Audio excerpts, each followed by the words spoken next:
Wow, yet another video that's a little bit murdery, and by that I mean a lot murdery. If that's the sort of thing you're looking for, don't forget to check out my new podcast, The Casual Criminalist, that puts out 2 new episodes every week, from serial killers that haven't aged out of primary school yet to schizophrenic breakdowns and Bible-obsessed sociopaths. My writer Callum is combing through the graveyards of history like an absolute weirdo.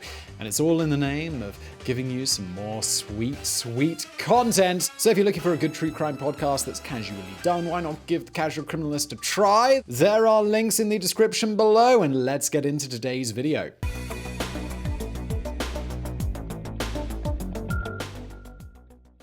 Throughout the second half of the 1970s, there was a horrifying presence that loomed over the north of England. So gruesome was this spectre of death that in the minds of many, he harkens back to the country's most notorious figure, Jack the Ripper. His modern-day counterpart turned out to be just as vicious and bloodthirsty, which is why he came to be known as the Yorkshire Ripper.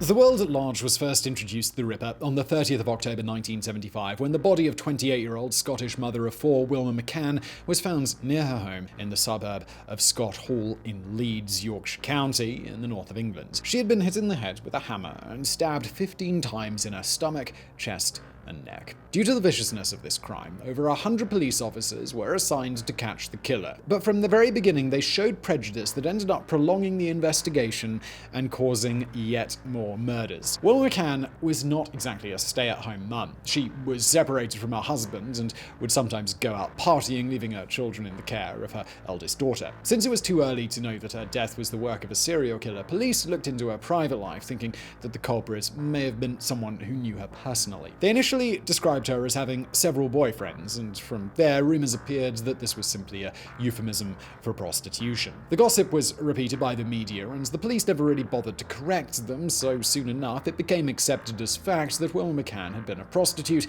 even though this had never been proven conclusively. A few months later, the killer struck again. This time, the victim was 42-year-old Emily Jackson, whose body was found the morning of January the 20th, 1976, on an abandoned industrial estate in Leeds. Like Wilma McCann, Jackson's killer first struck her in the head with a hammer to incapacitate her, but then he stabbed her over 50 times, most likely with a sharpened screwdriver. As if that was not enough overkill, he then proceeded to stomp on her body with his foot. This actually gave the police their first clue regarding the identity of the killer, because it left a boot impression on Emily Jackson's thigh. It belonged to a Wellington boot size 7, later identified by the pattern as a Dunlop Warwick model. Emily Jackson lived in Morley, west of Leeds, with her husband Sydney and 3 children. The family was in dire financial straits after Sydney Jackson's roofing business went under, so as a last resort, his wife had turned to prostitution. The Jacksons were in the habit of traveling to Leeds in their van, which Emily used to meet clients while her husband waited for her in a nearby bar. Despite the extreme escalation in violence, police were confident from the outset that Emily Jackson and Wilma McCann had been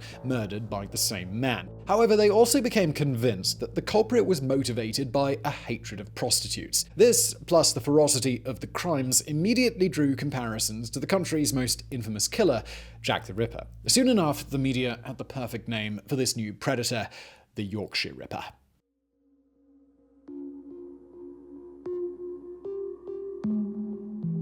The Ripper did not kill again for over a year. On February the 5th, 1977, the body of 28-year-old Irene Richardson was found in another suburb of Leeds called Chapeltown. Like the others, she had been struck repeatedly in the head with a hammer and then stabbed multiple times. It looked like the killer left another important clue behind: tire tracks, which looked like they belonged to a van or a medium-sized sedan. Police actually managed to track down the make and compiled a list of 26 models of cars that were fitted with these tires. It sounded like a promising lead, but in the end it resulted in over 100,000 compatible cars in West Yorkshire alone. The victim's story was similar to that of Emily Jackson. Broken homeless, Irene Richardson was also another woman who had resorted to prostitution out of desperation. Unlike the previous year, the Ripper was very active in 1977. He killed again on April the 23rd, just 2 months after the murder of Irene Richardson. This time, he ventured away from Leeds and killed in Bradford, a city about 14 kilometers away. There was another significant departure from his usual modus operandi, as he committed the crime inside the victim's apartment. We don't know if this was coincidental or if he was actively trying to make it look like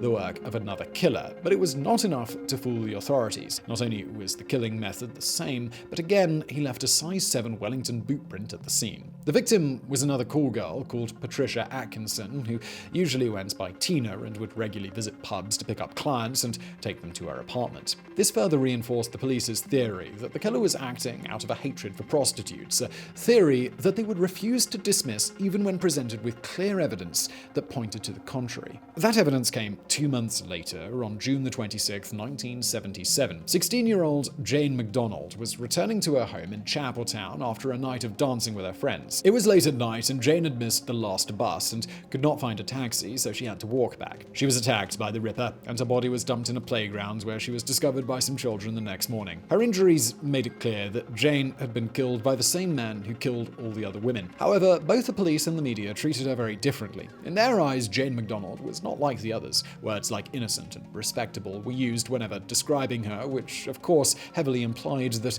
this was not the case for the other victims. It was even suggested that the Ripper had made a terrible mistake by killing Jayne MacDonald, as he probably confused her with the prostitute since she was out alone at night. For better or worse, this kind of inflammatory speech had an effect on the British public. A lot more people were getting involved with the case. Some who shared the same prejudices as the police and the media felt outrage at the violent murder of Jayne MacDonald in a way they did not for the other victims. Others now realized that no woman was safe, so simply being an upstanding citizen did not guarantee protection from the Ripper. There was also a lot of anger at the police for their inability to catch the Ripper, for their victim blaming, and for their strategy of preventing more killings by making women stay at home after dark. These actions directly led to the appearance of the Reclaim the Night protests as part of England's women's liberation movement. The first march was held in November 1977 in Leeds after police suggested a curfew for women.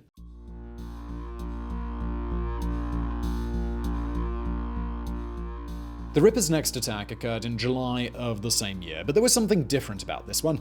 The victim survived. On July the 9th, Maureen Long left her home in Farsley and travelled to Bradford for a fun Saturday night out. She visited a few pubs and then went dancing in a club. After the night's festivities had ended, she went looking for a taxi, but a white car pulled up instead and offered her a ride. Maureen accepted and got inside the car, not knowing that she was being driven by the Yorkshire Ripper. After taking her to a secluded area, the driver attacked Maureen Long with a hammer. Once she was incapacitated, he dragged her out of the car and began stabbing her. Fortunately for Maureen, there was a dog nearby that started howling, which prompted the attacker to drive away in a hurry before he could finish his murderous deed. A night watchman spotted the car speeding away, but did not actually see Maureen's body. It wasn't until the next morning that a few women found her, barely clinging to life. As you will soon discover, Maureen Long was not the first Ripper victim to survive her encounter, but she was the first that the police actually bothered to investigate as part of the case. Right before she went in for emergency surgery, detectives were by her side to note down whatever details she could remember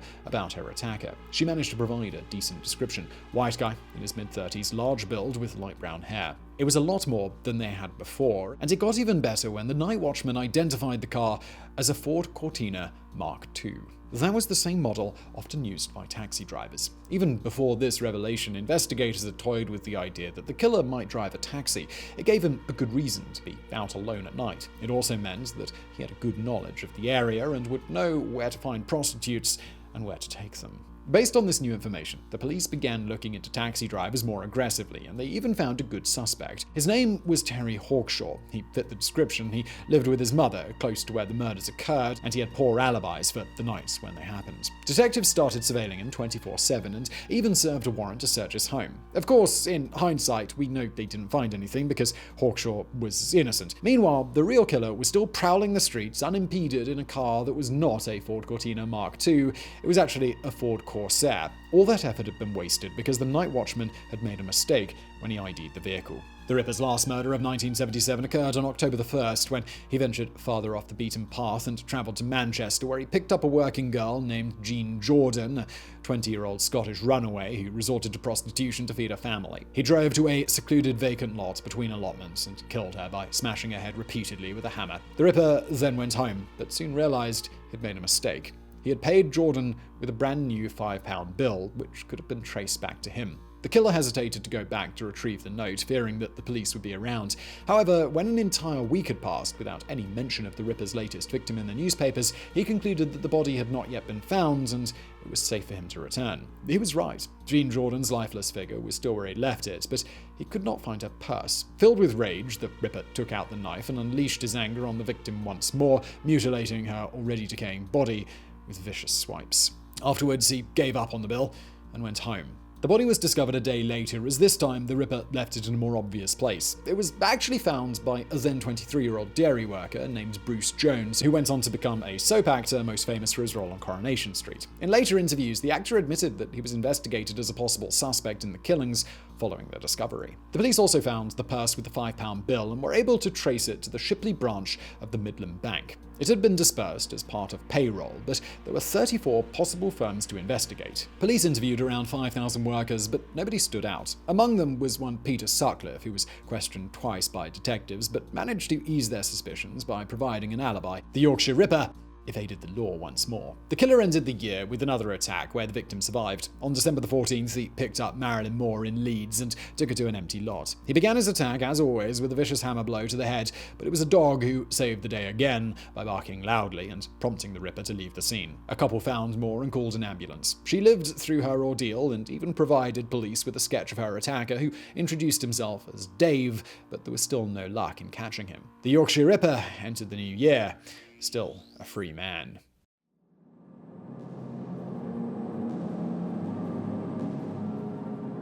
After having his deadliest year so far, the Ripper showed no signs of slowing down in 1978. He killed 2 women in January, 22-year-old Yvonne Pearson and 18-year-old Irene Richardson. Although Yvonne was killed first on January the 21st, the murderer hid her body under an old sofa and she wasn't discovered until March. Something else of note happened around that time, something that took the case in the completely wrong direction, prolonged the investigation and allowed the Ripper to claim more lives. On March the 8th, the police received a letter purported to be from the killer. It started like this. Dear Sir, I'm sorry I cannot give my name for obvious reasons. I am the Ripper. I've been dubbed a maniac by the press, but not by you. You call me clever, and I am. You and your mates haven't a clue. That photo in the paper gave me fits, and that bit about killing myself, no chance. I've got things to do. My purpose to rid the streets of them sluts. My one regret is that young lassie MacDonald did not know, because changed routine that night. The letter went on for a bit. In it, the writer identified himself as Jack the Ripper and claimed responsibility for 8 killings, including one committed in Preston in 1975. This referred to the death of Joan Robinson, which police had long suspected could have been a Ripper murder. It wasn't, as they found out later, but it wasn't until 2010 that they actually identified her true killer thanks to DNA evidence. So did the police think the letter was genuine? There were doubts, of course, but they were somewhat assuaged by the fact that the author played into their preconceived notions, that the Ripper hated prostitutes and that the murder of Jayne MacDonald had been a mistake. The writer also promised that his next victim would be an older woman, something that turned out to be true, but it was the mention of the Preston murder that really sold the investigators on the letter, as they mistakenly believed that it had not been publicized. In reality, everything in the letter was public knowledge, which was why the author didn't take credit for the death of Yvonne Pearson, whose body had not yet been discovered. This should have been a big red flag, but the investigators, or the Ripper Squad as they came to be known, came to the conclusion that it was genuine, as were the 2 more letters that followed over the course of a year. As for the actual Yorkshire Ripper, his next victim was Vera Millward, whom he killed in Manchester on May the 16th of that year. She was 41, older than most of the other victims, just like the letter promised. It lent it credence, although this turned out to simply be a coincidence which benefited the real killer.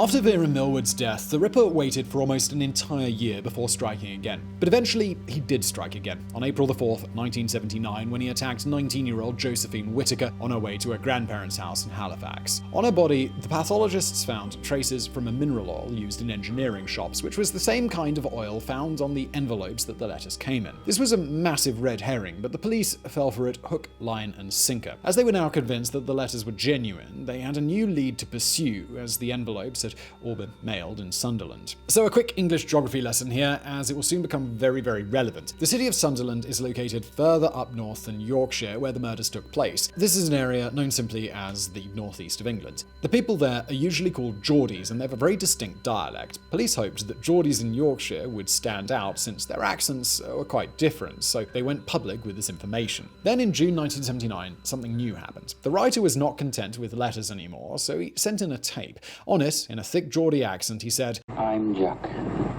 I see you are still having no luck catching me. I have the greatest respect for you, George. But Lord, you are no nearer catching me now than 4 years ago when I started. I reckon your boys are letting you down, George. They can't be much good, can they? I'm not quite sure when I'll strike again, but it will be definitely sometime this year. I'm not sure where.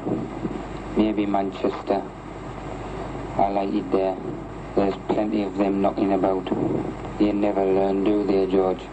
I bet you've warned them, but they never listen."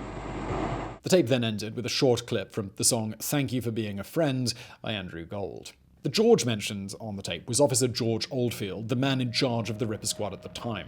The police were now convinced, more than ever, that this was the real killer. They brought in voice analysts and linguistic experts, and they concluded that the man on the tape spoke with an offshoot of the Geordie dialect called a Wearside accent, present around Sunderland, and even narrowed the area down further to a suburb named Castletown. The police went all in on this new lead. They launched a massive publicity campaign as they pretty much warned everyone in the country to listen to the voice and read the handwriting to see if they recognized who it belonged to. Thousands of billboards were put up all over England. Adverts were placed in hundreds of newspapers. A hotline was opened where people could call up to listen to the tape. The recording didn't just play on television and radio, but everywhere there was a public speaker system. Malls, supermarkets, even nightclubs. Any attempts to suggest that the Ripper might not be a Geordie were ignored by the authorities, even when they came from his surviving victims. 7 confirmed women had been attacked by the killer and lived through their ordeal. Some of them provided evidence that directly conflicted with the police's view of the Ripper, so they were dismissed on the basis that they either remembered incorrectly or they had been attacked by somebody else. Olive Smelt, the second victim from 1975, insisted that the Ripper spoke with a Yorkshire accent, but her pleas fell on deaf ears.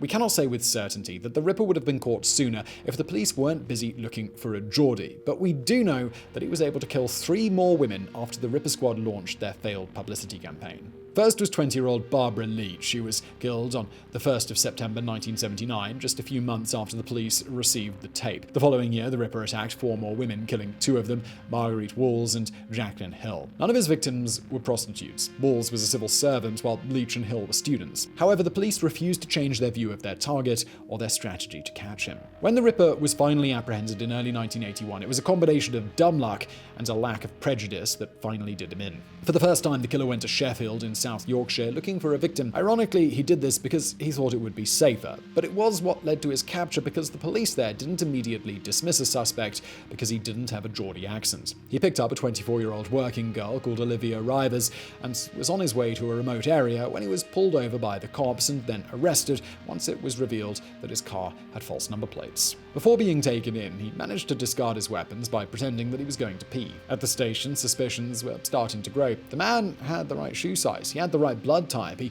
matched the physical description, he lived in the area of the murders. Everything was lining up, except for the accent. But the Sheffield police decided to ignore this. In an inspired move, they went back and searched the scene of the arrest, and they found the knife, hammer, and rope that their suspect threw away. There was no more doubt. They'd just captured the Yorkshire Ripper, and his name was Peter Sutcliffe.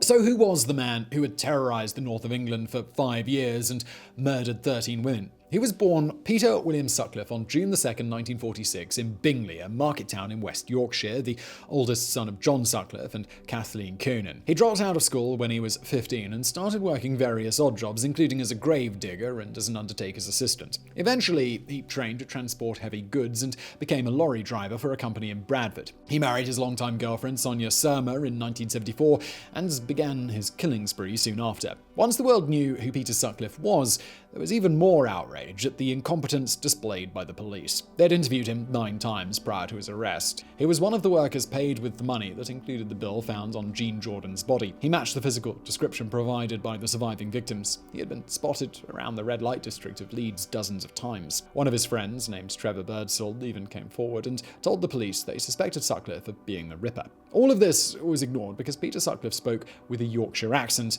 not a Geordie one. As for the man who sent the tape and the letters and set the police on the wrong path, he became known as Wearside Jack, and it wasn't until 2005 that he was finally identified. His real name was John Humble, and he was sentenced to 8 years in prison on 4 counts of perverting the course of justice. As far as Sutcliffe was concerned, his trial strategy was to plead to manslaughter instead of murder on the grounds of diminished responsibility. This would have made the difference between spending the rest of his life in prison and going to a more relaxed mental institution with hopes of even being released one day. Claiming that he started killing after hearing the voice of God, his lawyers brought in medical experts who argued that Sutcliffe suffered from paranoid schizophrenia. Neither the judge nor the jury bought it, and Peter Sutcliffe was found guilty of murder and sentenced to life in prison. He died on November 13th, 2020, shortly after testing positive for coronavirus. So I'm not going to ask whether you enjoyed that video, but I do hope you found it interesting. If you did, please leave a thumbs up below. Also, why not check out that podcast I mentioned, The Casual Criminalist? It's also available on YouTube. I'll leave a link below. And thank you for watching.